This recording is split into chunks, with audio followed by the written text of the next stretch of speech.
اور وہ اسے اپنا دفاع سمجھتے ہیں۔ صہیونی حکومت فلسطینیوں کا قتل عام کر رہی ہے، بمباری کر رہی ہے، گولہ باری کر رہی ہے، اور یہ تمام اصولوں اور بین الاقوامی قوانین کے خلاف ہے۔ اور امریکی جنگی بحریہ اور طیارہ بردار بحری جہاز اسرائیل کی حمایت میں ریجن میں موجود ہیں۔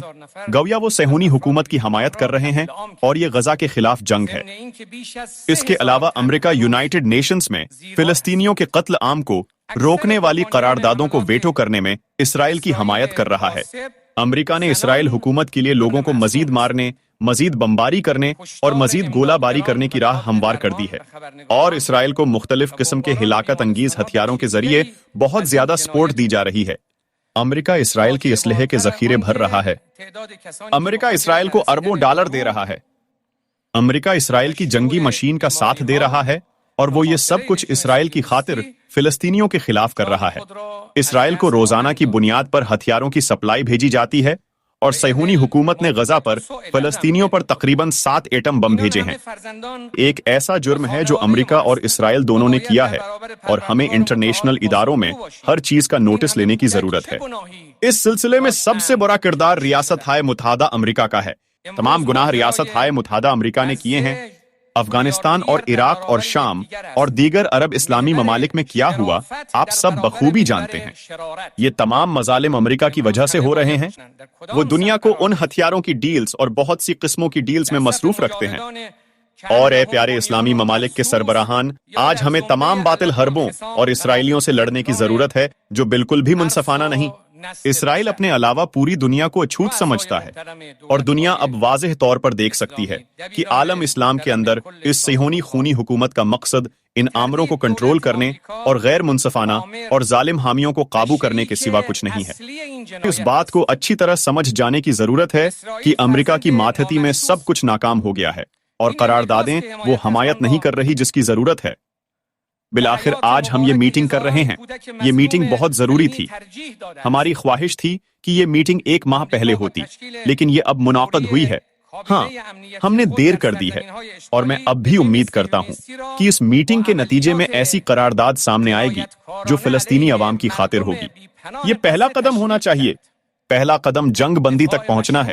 غزہ میں شہریوں کا قتل عام روکنا ہے۔ عام شہریوں کے خلاف یو کے بعد دیگر بمباری کو روکنا ہے۔ ہمیں صہیونی حکومت اور صہیونی حکومت کے حامیوں کو اس سلسلے میں لے کر چلنے کی ضرورت نہیں ہے۔ ہمیں شہریوں کے قتل عام سے کسی کو بھی روکنا ہوگا۔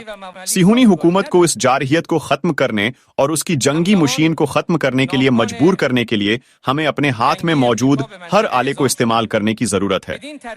ہمیں سمجھنا چاہیے کہ غزہ میں مزاحمتی فورسز بہت اچھا کام کر رہی ہیں، اور غزہ میں ان مزاحمتوں کے بغیر غزہ اور لبنان میں ان ہیروز کے بغیر صہیونی خواب ہر جگہ اپنی جارحیت پھیلا دے گا۔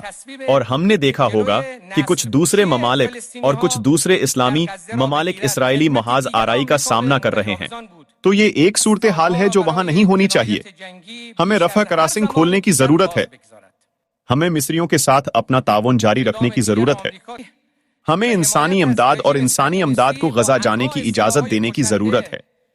ہمیں ایک ساتھ مل کر میڈیکل ٹیموں کو وہاں بھیجنے کی ضرورت ہے، اور ہمیں اس بات پر متفق ہونا چاہیے کہ اسلامی ممالک کے رہنماؤں کے طور پر ہمیں اس پر عمل درآمد کے لیے اپنی پوری کوشش کرنی چاہیے۔ اس کے لیے ایک ایگزیکٹو وفد بنانا چاہیے۔ ہمیں ہر طرح سے امداد کو غزہ پہنچانے کی ضرورت ہے۔ ہمیں غزہ اور غزہ کے لوگوں تک انسانی امداد بھیجنے کے لیے انسانی ہمدردی کی راہداریوں کی ضرورت ہے۔ ہمیں غزہ میں موجود اسرائیلی فوج پر آواز اٹھانی چاہیے۔ ہمیں اس کے لیے پوری کوشش کرنی چاہیے۔ غزہ فلسطینیوں کے زیر انتظام ہونا چاہیے۔ غزہ فلسطینیوں کا حق ہے، اور وہ لوگ جو امریکہ کے لیے کام کر رہے ہیں وہ اس معاملے میں اچھا نہیں کر رہے جو اسلامی ممالک کو کرنا چاہیے۔ ناظرین، آپ ایران کے صدر ابراہیم رئیسی کا OIC کے اجلاس کا خطاب ملاحظہ کر رہے ہیں۔ ہمیں متحد ہونا چاہیے، اس یقین کا اظہار کرنا چاہیے کہ ہمیں ان تمام مقبوضہ علاقوں کو آزاد کرانے کی ضرورت ہے، اور یہ مقصد حاصل کرنے کے لیے سفارتی تعلقات کی کوئی اہمیت نہیں۔ ہمیں صہیونی حکومت کے ساتھ سفارتی تعلقات منقطع کرنے کی ضرورت ہے۔ اسلامی ممالک کو ایسا کرنا ہوگا۔ ہمیں صہیونی حکومت کی تمام مصنوعات کا بائیکاٹ کرنے کی ضرورت ہے، بالخصوص جب بات توانائی کی ہو۔ یہ ترجیح ہونی چاہیے، اور ہمیں عوامی تحریک کی حمایت کرنے کی ضرورت ہے۔ اسرائیلی مصنوعات کا بائیکاٹ کرنا چاہیے، اور اسلامی ممالک کا ایک کردار ہے جو IDF کو ٹیررسٹ تنظیم سمجھنا ہے۔ ہمیں اس کو ایک ٹیررسٹ تنظیم سمجھنا چاہیے، اور صہیونی حکومت کے کمانڈروں اور سیاسی رہنماؤں، حتیٰ کہ غزہ میں ہمارے فلسطینیوں کے قتل میں کو بھی سزا دینے کے لیے بین الاقوامی عدالت کا انعقاد ہونا چاہیے۔ اس کے ساتھ ساتھ ہمیں غزہ کی پٹی میں تعمیرات کے لیے کام کرنے کی ضرورت ہے، اور ہمیں ایسے قافلے بھیجنے کی ضرورت ہے جو تمام ممالک بالخصوص اسلامی ممالک سے غزہ میں فلسطینی عوام کے لیے انسانی امداد اور ریلیف لے جائیں۔ بیپٹسٹ ہاسپٹل پر بمباری اسرائیلی حکومت کا جرم شمار ہونا چاہیے، اور اگر صہیونی حکومت اس غیر مساوی جنگ میں ایسے جرائم جاری رکھتی ہے تو اسلامی ممالک کو فلسطینی عوام کے لیے کچھ کرنا چاہیے۔ انہیں سمجھنا ہوگا کہ ہم ان کے ساتھ ہیں۔ یہ قلیل مدتی اور کوئک سولوشنز ہیں۔ پائیدار حل وہی ہے جس کا ذکر اسلامی جمہوریہ ایران کے رہبر اعلیٰ خامنئی نے کیا، جو کہ جمہوری اصولوں کی بنیاد پر سمندر سے دریا تک فلسطینی ریاست ہے، تاکہ ہر فلسطینی کے پاس فلسطینی عوام کی نمائندگی کے لیے ایک آواز ہو، چاہے مسلمان ہو یا عیسائی، کوئی مسئلہ نہیں۔ ہم سب فلسطین کی حمایت کرتے ہیں، اور ہمیں اس جنگ کو روکنے کی ضرورت ہے۔ اور گزشتہ 70 سالوں کے دوران ہم نے بہت سارے مظالم دیکھے ہیں، اور وہ سب بے نتیجہ ہیں، کوئی خاص ردعمل نہیں دیا گیا۔ صہیونی حکومت نے عوام کو دھوکہ دیا ہے، فلسطینیوں کو منتقل کیا ہے، انہیں منتقلی کی تحریک میں بھیجا ہے، اور بہت ساری بستیاں فلسطینی علاقوں میں تعمیر کی گئی ہیں، وہاں فوجی طاقت قابض رہی ہے، اور غاصب صہیونی حکومت کسی بھی طرح سے قانونی نہیں ہے۔ اور ہمیں یہ ذہن نشین کرنے کی ضرورت ہے کہ جو چل رہا ہے وہ فلسطینیوں کے حق میں نہیں ہے، فلسطینیوں کے جائز حقوق کے لیے نہیں ہے۔ 75 سال گزر چکے ہیں، اور صہیونی حکومت ہی نسل پرستی کی مرتکب ہے، اور وہی ہے جسے ہمارا علاقہ چھوڑنا چاہیے۔ اور دوسری طرف ہمیں سختی اور مضبوطی سے سامنا کرنے کی ضرورت ہے، ہمیں مضبوطی سے دفاع کرنے کی ضرورت ہے، ہمیں اپنی مقدس سرزمین کے لیے یہ مقدس دفاع کرنے کی ضرورت ہے۔ ہمیں صہیونی حکومت کے خلاف مزاحمت کرنے کی ضرورت ہے، اور ہمیں مزاحمت کو بڑھانے کی ضرورت ہے۔ ہم نے غزہ کے ہیروز کو اسرائیلیوں سے 35 دن کی لڑائی میں جو کرتے دیکھا ہے۔ قبضے سے چھٹکارا پانے کے لیے ہمیں مزاحمت کی حمایت کرنے کی ضرورت ہے، اور ہمیں فلسطینی مزاحمتی تحریک حماس کے ہر فرد کے ہاتھ اور پیشانی چومنے کی ضرورت ہے۔ ہمیں ان سے ہاتھ ملانے کی ضرورت ہے۔ غزہ میں فلسطینی عوام کو سلام پیش کرنے کے لیے غزہ میں مزاحمت کو سلام پیش کرنے کی ضرورت ہے، اور مجھے اس بات کی تصدیق کرنے کی ضرورت ہے کہ ایران غزہ میں مزاحمت کو تسلیم کرتا ہے، اور غزہ سے فلسطینی عوام کی منتقلی اور نقل مکانی کی مذمت کرتا ہے۔ یہ فلسطینیوں کے خلاف جنگی جرم ہے۔ یہ مقدس مقامات بہت اہم ہیں، اور ہم نے گزشتہ برسوں میں ان کی اہمیت پر زور دیا ہے، اور میں ان تمام ممالک سے یہی چاہتا ہوں جنہوں نے غزہ کی حمایت کی۔ میں ہر اس ملک کا شکریہ ادا کرنا چاہوں گا جس نے غزہ کی حمایت کی اور آج قبضے کے جرائم کی مذمت کی۔ اسرائیل کے جرائم ہر ایک کے لیے خواب غفلت سے جاگ جانے کا الارم ہے۔ ہمیں ہمیشہ غزہ میں فلسطینیوں کا ساتھ دینے کی ضرورت ہے، اور ساتھ ہی ہمیں یہ جاننا بھی چاہیے کہ دنیا میں اسرائیلی واحد ہستی ہے جو انسانی جان کا خیال نہیں رکھتی، جو انسانی وجود کا خیال نہیں رکھتی، اور سب انٹرنیشنل اداروں کو اس بات کو ذہن میں رکھنا چاہیے۔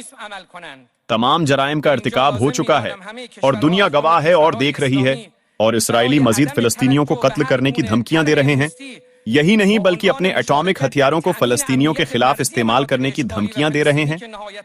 ہمیں فلسطینیوں کی مزاحمت کی حمایت اور ان کو سلام پیش کرنے کی ضرورت ہے، جنہوں نے فلسطینی کاز کی خاطر 75 سال کے قبضے اور تسلط میں بہت زیادہ کامیابیاں حاصل کی ہیں، اور وہ لوگ جو برسوں سے اسرائیل کی حمایت کر رہے ہیں، انہیں سمجھ لینا چاہیے کہ عوام، مسلم لوگ اسے شرمناک سمجھتے ہیں۔